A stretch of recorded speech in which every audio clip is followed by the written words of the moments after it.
Iran में जो संघर्ष छिड़ा है वो इस वक्त की सबसे बड़ी ग्लोबल ब्रेकिंग न्यूज़ बन चुका है। तो चलिए समझते हैं कि ये मामला इतनी तेज़ी से कैसे और कहां तक पहुंच गया है। इस तनाव को आज 7 दिन हो चुके हैं और हालात आप समझिए हर पल बद से बदतर होते जा रहे हैं।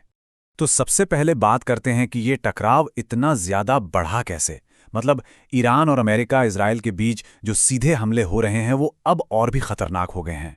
देखिए, हो ये रहा है कि दोनों ही तरफ से हमले रुक ही नहीं रहे हैं। एक तरफ ईरान है जो लगातार इजराइल और अमेरिकी बेस पर मिसाइलें और ड्रोन दाग रहा है, तो दूसरी तरफ इजराइल और अमेरिका भी चुप नहीं बैठे हैं। वो भी ईरान के मिलिट्री ठिकानों पर लगातार हवाई हमले कर रहे हैं। ये एक तरह का मतलब कभी न खत्म होने वाला और बहुत ही खतरनाक सिलसिला बन गया है। और इस तरह के तनाव की सबसे भारी कीमत हमेशा आम लोग चुकाते हैं। जो रिपोर्ट्स आ रही हैं वो दिल दहलाने वाली हैं। बताया जा रहा है कि ईरान में अब तक 1200 से भी ज़्यादा लोगों की मौत हो चुकी है। मामला सिर्फ इन हमलों तक ही सीमित नहीं है, अब कुछ नए खतरे भी सामने आ रहे हैं। और ये ऐसे खतरे हैं जो इस पूरी सिचुएशन को आप कह सकते हैं एक तरह से बारूद के ढेर पर ला खड़ा कर सकते हैं। ईरान की तरफ से तो अब एक सीधी सीधी और बहुत गंभीर चेतावनी दी गई है। ईरानी अधिकारियों ने साफ कहा है कि हम अनदेखे हथियारों का इस्तेमाल करेंगे और हमले और भी दर्दनाक होंगे।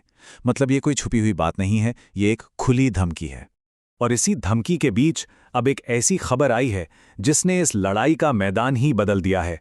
अब ये जंग जमीन और हवा से निकलकर समंदर तक पहुंच गई है।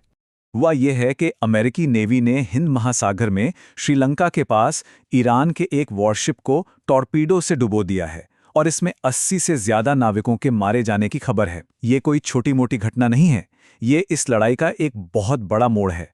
अब ये संघर्ष एक नेवल वॉर यानी नौसैनिक युद्ध में बदल सकता है।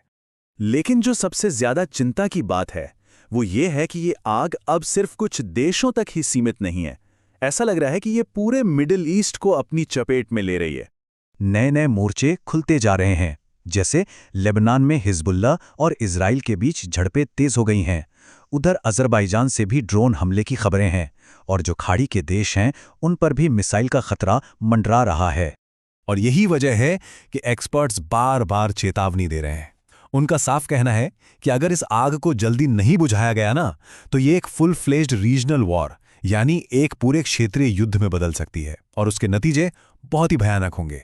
तो ये तो हुई रीजनल बात, लेकिन इस लड़ाई का असर सिर्फ मिडिल ईस्ट तक ही नहीं है।